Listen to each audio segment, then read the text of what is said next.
podemos prevenirlo. Por eso nos acompañan hoy las pediatras Agustina Bodega y Cecilia Cipina, Ciapina, para que nos cuenten un poco sobre qué significa este síndrome urémico hemolítico. Bien, ¿Cómo andan, chicas? Bienvenidas. Buenas tardes. Gracias. Hola. Bien. Gracias por la invitación. Bueno, vamos a arrancar, como hacemos siempre, bien sencillito para todo el mundo, contando primero, ¿no? ¿Qué es el síndrome urémico hemolítico, este famoso SUH? Que hay gente que sabe y hay gente que no, que está bueno para conocerlo. Sí. Bueno, el síndrome urémico hemolítico, o SUH, más conocido. Más fácil. Sí, es más fácil. Es una enfermedad grave que afecta principalmente a niños entre 1 y 5 años y que cursa con una tríada característica, que es la anemia, que es por la destrucción de los glóbulos rojos, la trombocitopenia, que en realidad son las plaquetas que están en sangre, son las que cuando uno se lastima producen la cascarita y dejan de sangrar, bajan las plaquetas y produce insuficiencia renal aguda, la lesión del riñón. Y es importante porque en Argentina es la principal causa de insuficiencia renal aguda en niños. Uh-huh. Sí, está bueno esto que estamos haciendo y el día de ayer, que fue el día del síndrome urémico hemolítico, porque nosotros somos un país que es endémico, digamos, o sea, dentro de todo el mundo somos uno de los países que más síndrome tiene. Por eso es re importante esto. Incluso la provincia de Buenos Aires es una de las provincias que más incidencia tiene en casos. De hecho, yo siempre les digo, los días así puntuales, muchas veces digo, la gente dirá, ¿y a mí qué me interesa que el 19 de agosto? Pero justamente es para que la gente recuerde enfermedades y aprenda y concientizar. Puntualmente somos un país, muchas veces pasa que te dicen, bueno, en el mundo tal país tiene mayor incidencia de tal cosa. Bueno, nosotros, Argentina, somos el país que tiene una incidencia muy alta en este síndrome. Por eso es tan importante que lo conozcamos y que sepamos qué es. Uh-huh. En cuanto a los casos, por ejemplo, para explicarles a la gente, de 100.000 niños, 12 padecen este síndrome. Es un montón. Es un montón. Entonces es un está montón. re bueno que podamos hablar de esto. Uh-huh. Y como dijo Agus, es la primer causa de insuficiencia renal aguda en pediatría. Las insuficiencias renales no son frecuentes en pediatría. Uno piensa más en un adulto, por ejemplo. Exacto. Y la insuficiencia renal aguda es la principal causa, o sea, que causa esto. Y la crónica es la tercer causa. Entonces, por eso es tan importante. Hay muchos pacientes que quedan con su riñoncito funcionando mal. Claro. Sí, de hecho, no, creo que todos tenemos algún conocido que le pasó esto de chico. Yo, de hecho, o sea, conozco una chica que terminó trasplantada renal, que ahora creo que tiene 14, 15 años, a causa de un síndrome urémico hemolítico cuando era chica.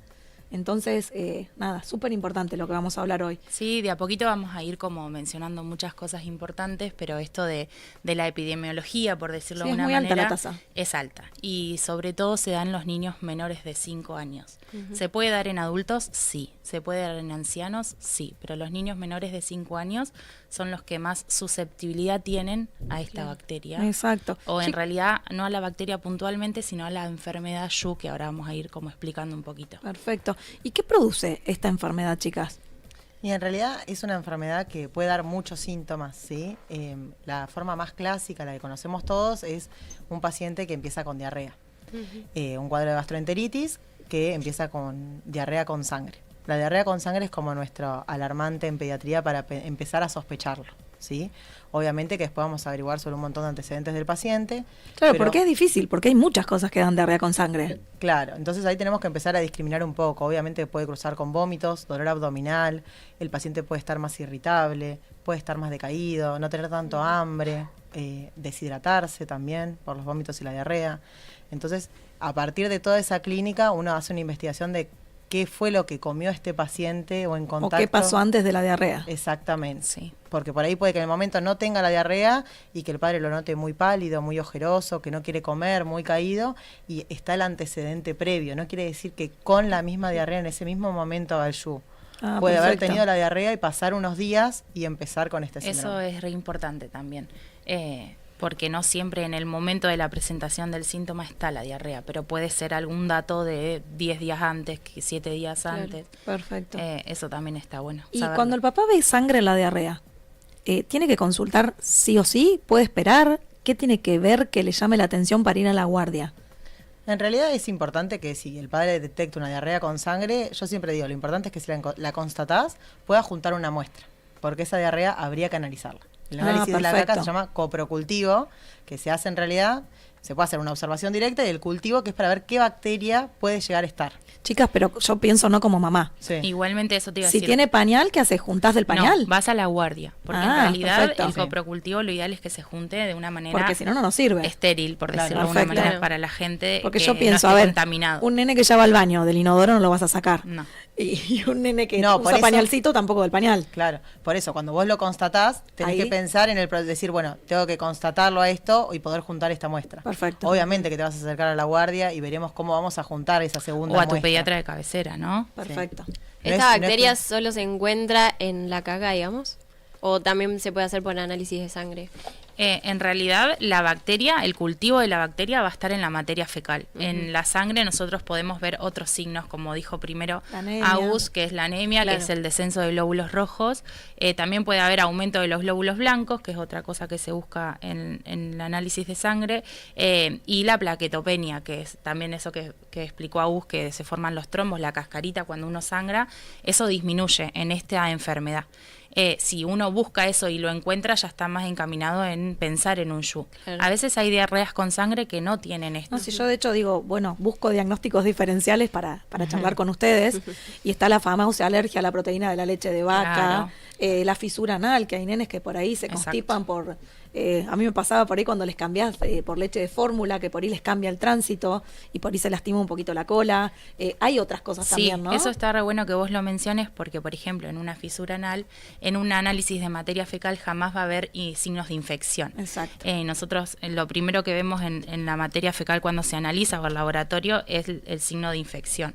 Los leucocitos en la materia fecal, la sangre en la materia fecal, eso te lo informa el Exacto. laboratorio. Claro, hay causas infecciosas y no infecciosas. Exacto. De sangre en la materia fecal, eso es re importante. Sí. Pero bueno, igual hay que consultar y que el pediatra discrimine, evalúe, interrogue. Nosotras Exacto. creemos que siempre es un motivo de consulta la Perfecto. sangre en materia fecal. Así como muchas veces decimos, bueno, en otras cosas que vinimos a hablar el otro día hay que esperar 48 horas en casa. No, esto Esto no. creemos que es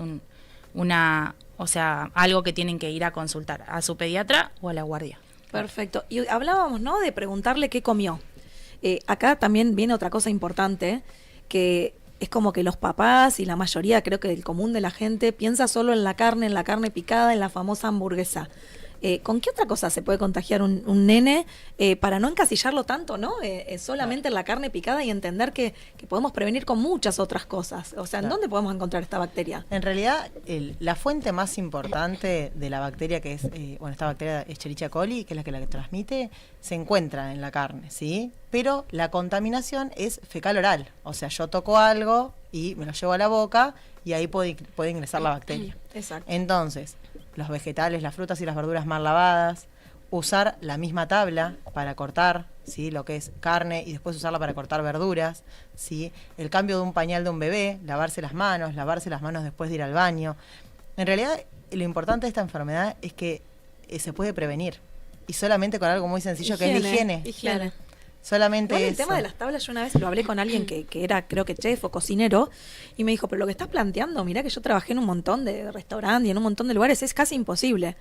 Y yo ahí dije, ¿estaré tan loca con lo que estoy haciendo en casa que estoy torturando a todo el mundo? Esta tabla es para la verdura, estas tablas para la carne. Qué importante esto. A ver, cortaste carne cruda y por más que la laves, no cortes otra cosa, usalo solo para carne. Sí, lo ideal es que ya no la uses más en ese momento, después se lava bien, se higieniza, pero en el momento de cocinar lo ideal es tener Exacto, dos tener dos sectores. tablas. Exacto. Igual como decía Gus, la verdad es que la bacteria está en la superficie de la carne, está bueno contarle a la gente, por ejemplo, ¿no es cierto?, en un bife, ¿no? Puede estar. La cocción del bife es muy distinta a la cocción de la carne picada, por eso somos tan insistentes con la carne picada. ¿Qué La otra pasa? vez yo vi un reel que era muy gráfico. Te interrumpo 2 No, segunditos. tranqui. Que era muy gráfico, que era que te mostraban por qué la bacteria en la hamburguesa era más fácil. Entonces te mostraban que vos tenías por arriba y por abajo, o sea, en la superficie, la bacteria. Entonces lo mostraban con un papel, trozando un papel y armando como una hamburguesa con todos pedacitos. Exacto. Entonces habían puesto de distinto color los papelitos que estaban en la superficie. Entonces después vos veías como una especie de hamburguesa de papel Y está todo que mezclado. estaba todo mezclado. Entonces claramente cuando vos tenés un bife, la superficie la vas a dorar de los dos lados y como que atribuís que la bacteria ya va a estar como que con el calor la vas a eliminar y cuando Sí. queda al medio puede que esta bacteria siga persistiendo. Permitime contarte algo. Por ejemplo, cuando la carne pasa por la máquina Esa que es se otra. tritura la carne, ¿no es cierto?, en todas las carnicerías, la bacteria se mezcla tanto en toda la carne que es más difícil después matarla. Se dice que a aproximadamente 70 grados centígrados mataría la bacteria. Pero es difícil ¿Quién en la va a estar? hamburguesa. Igual quien yo y es difícil veía- en la albóndiga. No nos olvidemos, Ay, la perdón. albóndiga, es verdad. No nos olvidemos de la albóndiga O sea, que porque ahora no es sé si es tan súper frecuente. importante Sí. también porque el centro es difícil la cocción y por ahí en el guiso que hacen Sí. o lo que sea. Exacto. También la albóndiga, la hamburguesa son como lo más complejo, por eso se insiste tanto en esto. No tanto quizás en el bife, que uno Claro. cocina mucho más de Exacto. lado a lado. Mucha gente Eh, pregunta si trozando la carne ellos o picándola ellos no pasa. Y bueno, es lo mismo, pasa igual. Yo siempre digo, bueno, por ahí trozos de un tamaño que uno pueda corroborar que está cocido completamente, sí. Pero con la carne picada. Igual no es- tenemos necesidad, ¿no? No, Hay es que- tantas cosas para comer. Exacto. ¿Que Yo ¿Por qué les vamos a dar carne siempre picada? digo lo mismo, digo, dale de comer cualquier cosa, menos carne picada, porque Claro. la consecuencia Es muy grave. es muy Claro, grave. ahí y no vale está la el tema, pena. ¿no? Como- No vale la pena. Vale Además, la los niños pena. comen lo que les ofrecemos. Exacto. Si nosotros no les ponemos la carne picada enfrente, creo que no la van a comer. No. Claro. Y el tema de la hamburguesa, a ver, que yo hice una pregunta, porque yo escucho gente del entorno y gente que tiene nenes chiquitos que te dicen, no, bueno, pero si es una hamburguesa que le hice yo, o es una hamburguesa de la famosa marca Patty, bueno, no pasa nada. ¿No pasa nada? ¿Pasa menos? ¿O qué pasa con eso?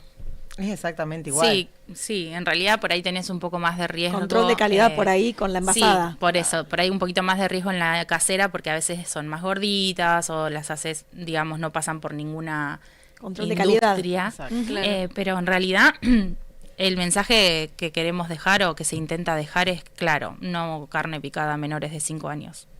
Perfecto. Sí. No. Y lavar bien las verduras. Sí, eso, hablando de la carne, ¿no? Después Sí, tenemos la un montón de cosas para charlar, obvio también uno se puede contagiar ingresando a un río que está contaminado, a ver, hay muchas Muchas otras fuentes, formas, ¿no? factores. Pero bueno, estamos, la incidencia es más grande comiendo carne picada. Hay más En los cantidad. Hay más alimentos. cantidad. Ujú. Sí. Claro. Perfecto, clarísimo. Sí, importante. Clarísimo. Bueno, y a ver, vos tenés este nene que lo notás con diarrea con sangre, lo notás caído. ¿Qué medidas tendría que tomar yo como mamá más allá de consultar? ¿Qué se hace con estos nenes? Porque también hay mucha gente que me preguntaba el tratamiento. Claro. ¿Qué se hace? En realidad, Porque uno piensa bacteria igual antibiótico. Sí. también, sí.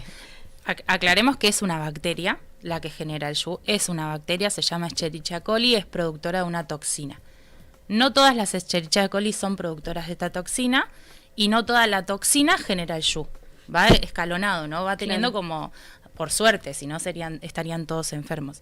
Y no todos los niños que consuman esta toxina van a Yo enfermarse. siempre digo, no la tiene el que quiere, sino el que puede. Claro, Exacto. Porque eso no todo también el mundo está bueno. desarrolla la enfermedad. ¿viste? Sí. Pero bueno, En realidad el paciente es un paciente con diarrea. Eso es lo primero que vos vas a tener.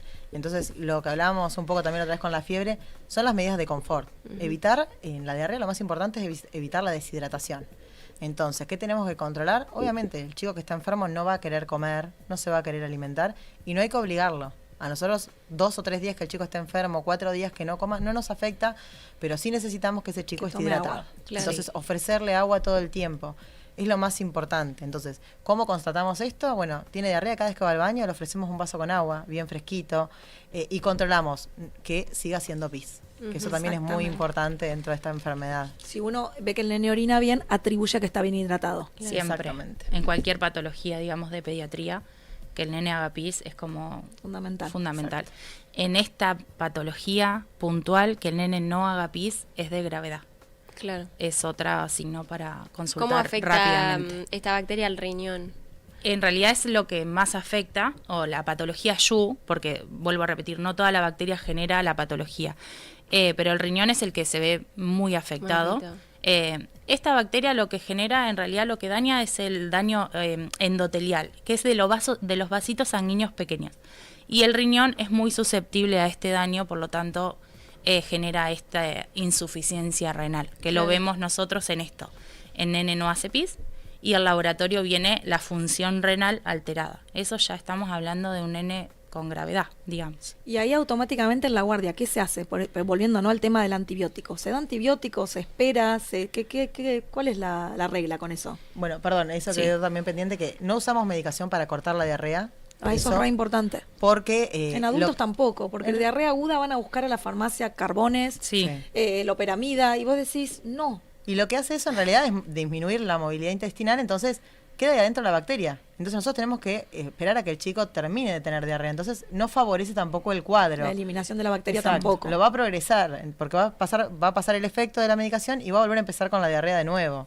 Entonces, eso primero. Y con respecto al antibiótico, más allá de que es una bacteria, el antibiótico en los casos de diarrea con sangre se utiliza cuando el paciente tiene mucha repercusión, ¿sí? No es que se usa en todos los casos, ¿sí? Si nosotros vemos a un paciente que está muy decaído, con fiebre persistente, que hace varios días que no se alimenta, que empieza a estar deshidratado, que vemos que tiene mucha repercusión en Sobre sí. todo, mucha sintomatología, que no tienen por qué saberlo, pero se llama pujo y tenesmo, que es mucho dolor abdominal y como esa sensación, perdón, de Sí, hacer que se caca contrae el constantemente. intestino. Bueno, sí, ahí puede que, pero depende mucho de cada paciente, no podemos decir que No se se puede le da... generalizar. No, para nada.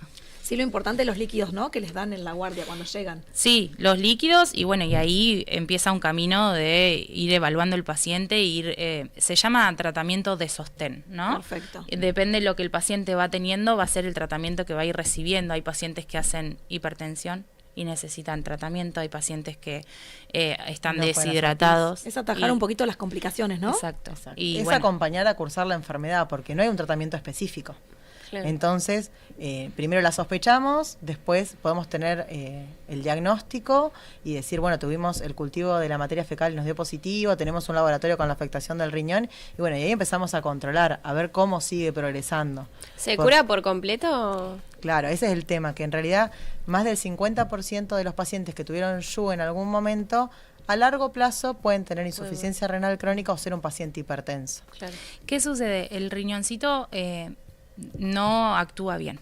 Cuando el riñón no actúa bien, empiezan a pasar un montón de cosas por culpa de que el riñón no actúa bien. Entonces, ahí está Porque el uno problema, veo ¿no? otras patologías asociadas que son secundarias a la falla renal. Claro. Y ahí empieza a estudiarlo. Y en el momento mismo, Emi, si el paciente está con un SHU que tiene afectación renal, el paciente va a necesitar que lo que hace el riñón lo haga el médico. Claro. Entonces ahí viene como la Sostenerlo. complicación más grave, que podría ser diálisis, por ejemplo, ¿no? En el momento. Perfecto. Porque hay que, todo lo que el riñón eliminaría estando sanito, no lo hace. Entonces Exacto. hay que eliminarlo.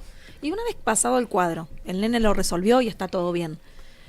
¿Necesita controles posteriores después de esto? Hablando de lo que vos decís, que muchas veces pueden aparecer consecuencias posteriores. ¿Cada cuánto se controla? ¿Qué es lo que hay que hacer? Sí, lo va a seguir el nefrólogo. Siempre un paciente con SHU que tuvo una afectación renal, el nefrólogo va a ser ¿Acá parte en de Neco hay su nefrólogos control. infantiles? No. ¿Los atiende un nefrólogo de adultos? No, No. en No. materno. Los derivan a Mar del En Mar del Plata. Ah, perfecto. se Yo derivan para a Mar hablar de del lo que Plata. nos pasa acá, ¿no? No, se deriva a Mar del Plata. Sí, perfecto. Sí, así que no. Sí, llegado a ese punto, nosotros tenemos que derivar al paciente. Perfecto. Sí. Más que entendido. Y después los controles pediátricos siguen siendo controles anuales. O sea, a partir de los 2, 3 años empezamos con controles anuales en los cuales se toma la presión a todos los chicos, que eso es importante para el seguimiento, y se pueden hacer controles también de orina, ¿sí? Para ir viendo cómo sigue funcionando este riñón. Y si en algún momento en la orina encontramos algo que nos llama la atención, podemos volver a sacar sangre para ver cómo está funcionando el riñón en sí, ver la función renal. Perfecto. Y otra cosa que quería preguntar. El límite de edad para poder darles o no carne picada. He leído algo como que lo habían extendido un poquito, pero no encontré ninguna guía que me diga que era más de 5 años. Sí, en realidad no vas a encontrar, o creo, yo tampoco encontré. La realidad es que dice que la susceptibilidad hasta los 5, 7, o sea, de 5 a 7 años habla Eso- la eso sí bibliografía. leí. Esto de la susceptibilidad viene a partir de un receptor puntual que tienen las células de los niños, que está en mayor cantidad cuando son más chiquititos, y ese receptor va disminuyendo cuando van creciendo. Se debe a eso la susceptibilidad, por eso se dice que alrededor de los 5 a 7 años. Claro, eso No, es y más sobre importante. todo Pero no por es la un corte epidemiología que vos puntual, decís. digamos, no es que, bueno, Cumplió 5 años, hoy Claro. come carne No. picada. No. Está perfecto. Ay, sí. No, y siempre todos los cuidados que ya dijimos, ¿no? ¿Y de laboratorio qué les piden a los pacientes? Esto que dijimos, un hemograma Sí. para ver anemia, función renal. una orina, porque a veces pueden cursar con sangre en la orina, que se llama hematuria. Orina, materia fecal para el cultivo y el análisis de sangre. Perfecto. Y bueno, chicas, como para ir cerrando, la verdad que una charla espectacular.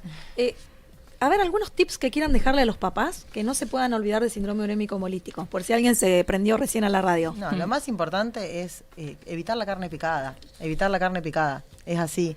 Es la principal fuente. Y después, medidas de higiene. Enseñarle a los chicos a lavarse las manos cuando van al baño. Uno, cuando tiene un bebé, cambiar un pañal y lavarse las manos. La contaminación es fecal oral. Entonces, a partir de la prevención, Se podemos puede evitarlo. disminuir. Perfecto. Y si Claro. tenés un hermanito, por ejemplo, que tiene diarrea, ¿lo puede contagiar al otro hermano? Sí, como así puede contagiar a cualquier persona que Que conviva, sí. Exacto. O obvio, en jardines o escuelas, digamos, si no se lavan las manitos después de ir al baño, puede contagiar a un compañero. Claro. Perfecto, chicas, súper claro. Gracias por acompañarnos, gracias por informar. Y bueno, ya vamos a estar con otros programas, con temas así interesantes que la gente quiera saber.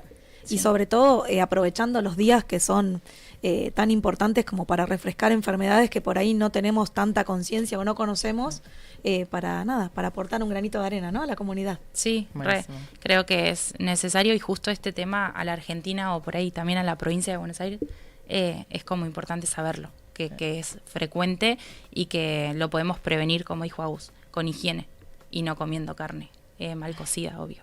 Excelente. Perfecto. Bien.